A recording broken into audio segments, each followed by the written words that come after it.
Brought to you by V-Guard, co-powered by Sensodyne and Vimal. పలుకులలో Kesari. Associate sponsor UltraTech cement. ఆంధ్రప్రదేశ్కు ఏది రాజధాని? జూన్ 4న ఎన్నికల ఫలితాలే కాదు, ఏపీ క్యాపిటల్ సిటీ కూడా ఫిక్స్ కాబోతోంది. గెలిచిన పార్టీ ఏపీ రాజధాని ఇదే అని డిసైడ్ చేయబోతోంది. అందుకే విశాఖ ప్రజలు, అమరావతి వాసులు ఉత్కంఠగా ఎదురు చూస్తున్నారు రిజల్ట్స్ కోసం. ఇంతకీ అమరావతి గెలిస్తే విశాఖ పరిస్థితి ఏంటి? విశాఖ గెలిస్తే అమరావతి సిచ్యువేషన్ ఏంటి?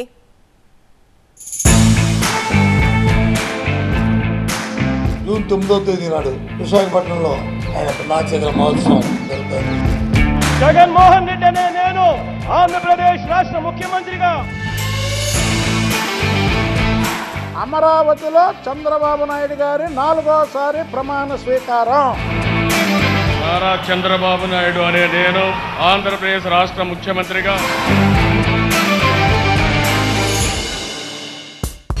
3 రాజధానుల ఒకే రాజధాన. గెలిచే పార్టీని బట్టి క్యాపిటల్ సిటీ. ఫ్యాన్ తిరిగితే పరిపాలన రాజధానిగా విశాఖ. సైకిల్ గెలిస్తే ఏకైక రాజధానిగా అమరావతి.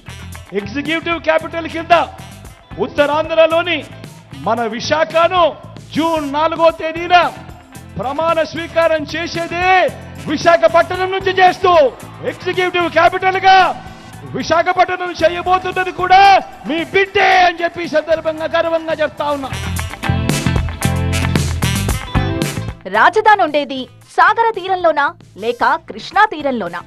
జూన్ 4 తర్వాత ప్రభుత్వ ఉద్యోగులుండేది ఇప్పుడున్న చోటేనా లేక విశాఖకు టికెట్లు బుక్ చేసుకోవాల్సి ఉంటుందా? జడ్జిమెంట్ డేనా టాస్ వేయబోతున్నారు. ఆ రోజొచ్చే ఫలితాన్ని బట్టి రాజధాని ఏది అనేది డిసైడ్ అవుతుంది. సాధారణంగా ప్రజాభిప్రాయం ప్రకారం రాజధాని ఎంపిక, నిర్మాణం ఉంటుంది. విచిత్రంగా పార్టీల గెలుపు ఆధారంగా రాజధాని ఫిక్స్ అవుతుంది. ఒక్క ఆంధ్రప్రదేశ్లో మాత్రమే జరుగుతున్న ఓ విచిత్ర వైచిత్రి ఇది. పైగా గెలిచేది మేమే, ప్రమాణ స్వీకారం జరిగేది విశాఖలోనే అని YCP time and date fix చేస్తే గెలిచేది టీడీపీనే, అమరావతిలోనే ప్రమాణ స్వీకారమని ఆ పార్టీ స్టేట్మెంట్ ఇస్తోంది. జూన్ 4వ తారీఖు నాడు ఓట్లు లెక్కింపు అవుద్ది. జూన్ 9వ తేదీ నాడు విశాఖపట్నంలో మళ్ళీ గౌరవ ముఖ్యమంత్రిగా, ఈ రాష్ట్ర ముఖ్యమంత్రిగా ఆయన ప్రమాణ స్వీకార మహోత్సవం అంగరంగ వైభవంగా విశాఖపట్నం జరుగుతున్న విషయాన్ని మీ ద్వారా తెలియజేస్తున్నాం. ఎందుకంటే ప్రజలందరూ కూడా నేను ఈ 4-5 రోజులు చూస్తున్నాను. మళ్ళీ మాకు వచ్చి 1వ తారీఖు పెన్షన్ రావాలి, మళ్ళీ మా పిల్లల చదువులు భవిష్యత్తు బాగోవాలి, చదువులు బాగా ఉండాలి అనే మాట ఎక్కడికి వెళ్ళినా సరే వినిపిస్తుంది. ఇలాంటి విక్టరీ కనీ విని చూడని విధంగా రేపు రాబోతుంది విజయం. ఏదైతే మా టార్గెట్ 175 ఉందో దాని దగ్గరలోనే విజయం రాబోతుంది. అమరావతిలో చంద్రబాబు నాయుడు గారి 4వసారి ప్రమాణ స్వీకారం. ఆంధ్రప్రదేశ్ చరిత్రలో 4వసారి, తెలుగు వాళ్ళ చరిత్రలో 4 సార్లు ముఖ్యమంత్రిగా ప్రమాణ స్వీకారం చేయబోయే నాయకుడు చంద్రబాబు నాయుడు గారే.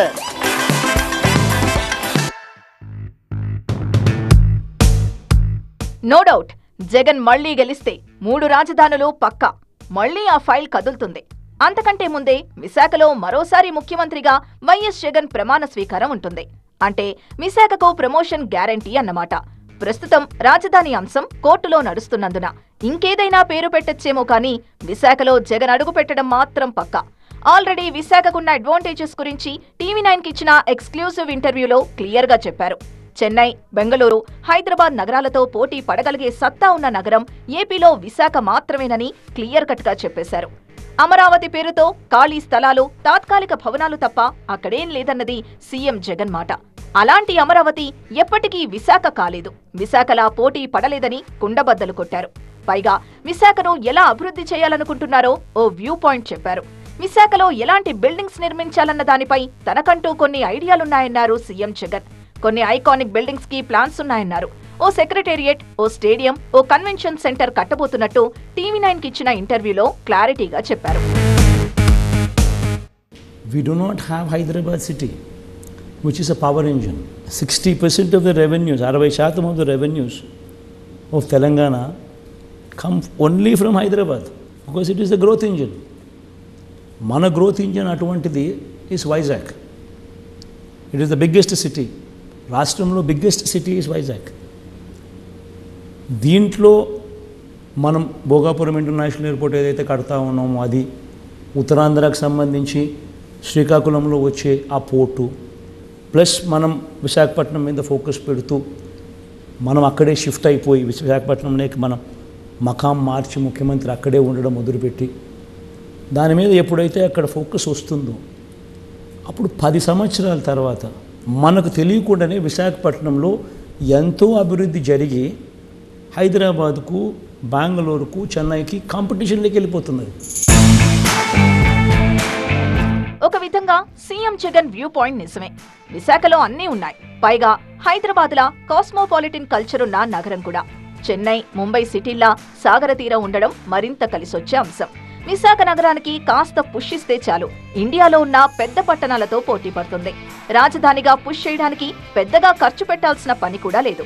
పైగా తీరం వెంబడి పోర్టులు, ఫిషింగ్ హార్బర్లు కడుతున్నారు. భోగాపురం ఎయిర్పోర్ట్ నిర్మాణం జరుగుతోంది. విశాఖలో మెట్రో రైల్ ప్లాన్స్ కూడా ఉన్నాయి. రాజధానికి తగ్గట్టుగా రోడ్ల విస్తరణ కూడా జరుగుతోంది. సో పరిపాలన రాజధానిగా విశాఖకు చాలా అడ్వాంటేజెస్ కళ్ల ముందే కనిపిస్తున్నాయి. ఇక అమరావతి, 2 ప్రధాన నగరాల మధ్య కృష్ణా తీరంలో నిర్మించాలనుకున్న రాజధాని నగరం. ఆంధ్రప్రదేశ్లోని ఉత్తరాంధ్ర, రాయలసీమ ప్రాంతాలకు సమాన దూరంలో ఉన్న ప్రాంతం కూడా. రైల్, ఎయిర్ కనెక్టివిటీతో పాటు దగ్గరలోనే తీర ప్రాంతం కూడా ఉంది. పైగా కృష్ణానది తీరంలో ఫిక్స్ చేశారు కాబట్టి ఎప్పటికీ నీళ్ల కరువు ఉండదు. రైతులిచ్చిన భూములు, డీనోటిఫై చేసిన అటవీ భూములు కలిపితే 53,000 ఎకరాలు ప్రభుత్వం చేతిలో ఉన్నట్టే. సో రాజధాని ఎలా ఉండాలో ప్లాన్ గీసి మరీ నిర్మించుకోవచ్చు. వరదలు రాకుండా, ఇరుకు రోడ్ల సమస్య లేకుండా ఓ పర్ఫెక్ట్ ప్లానింగ్ అండ్ డిజైన్ తో రాజధానిని నిర్మించుకునే అవకాశం ఉంటుంది. కాకపోతే రాజధాని కోసం ఉన్న నగరాలను ఎంపిక చేసుకోకుండా పచ్చని పొలాలు తీసుకున్నారన్న విమర్శలున్నాయి. పైగా 5 ఏళ్ల టీడీపీ పాలనలో అక్కడ బోటు తప్ప మరేం లేదన్నది అధికార పార్టీ విమర్శ. నిజానికి ఎన్జీటీకి సమాధానం చెప్పుకోవాలి కాబట్టి తాత్కాలిక అసెంబ్లీ, తాత్కాలిక సెక్రటేరియట్ అని ప్రచారం చేశాం తప్పితే అవేం టెంపరరీ బిల్డింగ్స్ కావనేది టీడీపీ వర్షన్. ఒక బ్రిడ్జ్ కట్టడానికే కొన్నేళ్లు పడుతున్న రోజులివి. భూసేకరణని, నష్టపరిహారమని, టెండర్లని, డిజైన్లని బోల్డ్ అంత కథ ఉంటుంది. అలాంటిది ప్రజా రాజధాని నిర్మాణానికి 5 ఏళ్ల సమయం సరిపోతుందా అని ప్రశ్నిస్తోంది టీడీపీ. కొత్త పార్లమెంట్ భవనాన్ని కట్టడానికి 3 ఏళ్లకు పైగా పట్టినప్పుడు రాజధాని నిర్మాణానికి ఆ మాత్రం సమయం పట్టదా అని చెబుతున్నారు. అందులోనూ కేసులు, భూసేకరణకే 2 ఏళ్లు పట్టిందని గుర్తు చేస్తున్నారు. పైగా అమరావతిలో రాజధాని నిర్మాణానికి 1,00,000 కోట్లు కావాలన్న వాదనను కూడా తప్పుపడుతున్నారు టీడీపీ నేతలు. ₹1 ఖర్చు లేకుండానే 33,000 ఎకరాలు సేకరించినప్పుడు అమరావతి కోసం 1,00,000 కోట్ల ప్రభుత్వ నిధులు ఖర్చు పెడతామని ఎలా అనుకున్నారని ప్రశ్నిస్తున్నారు. ఎవరి వాదన ఎలా ఉన్నా ఆంధ్రప్రదేశ్ రాజధాని ఏది అనే దానిపై ఇప్పటికీ ఉత్కంఠ ఉంది. ఫలితాలు ఎలా వస్తాయన్న దానిపైనే ఏపీ రాజధాని భవిష్యత్తు ఉంటుంది. అందుకే అటు విశాఖ ప్రజలు, ఇటు అమరావతి వాసులు జడ్జిమెంట్ డే కోసం ఎదురు చూస్తున్నారు. వైసీపీ గెలిస్తే విశాఖ పరిపాలన రాజధాని అవుతుంది. ఇక ఉత్తరాంధ్రలోని 3 ఉమ్మడి జిల్లాలకు లాభం అనేది వైసీపీ వాదన. ఒక్క వైసీపీ నేతలే కాదు, ఈ ప్రాంత టీడీపీ నేతల్లోనూ విశాఖను పరిపాలనా రాజధానిగా వ్యతిరేకించే పరిస్థితి లేదు. ఒకవేళ టీడీపీ గెలిస్తే అమరావతికి మళ్లీ వెలుగులు రావడం ఖాయం. పైగా ఉమ్మడి కృష్ణా, గుంటూరు జిల్లాలతో పాటు చుట్టుపక్కల ప్రాంతాలకు ఒక బూస్ట్ ఇచ్చినట్టు అవుతుంది. సో అధికారంలోకి వచ్చే పార్టీని బట్టే రాజధాని ఫిక్స్ అవుతుంది. కాబట్టి ఈ 2 ప్రాంతాల ప్రజలు ఏ పార్టీ అధికారంలోకి వస్తుందా అని ఆసక్తిగా ఎదురు చూస్తున్నారు. మరి రాజధాని అయ్యే అదృష్టం దేనికుంది? సాగర తీరంలోని విశాఖకా, కృష్ణా తీరంలోని అమరావతికా? Brought to you by V-Guard, co-powered by Sensodyne and Vimal. పలుకులలో kesari. Associate sponsor Ultratech Cement.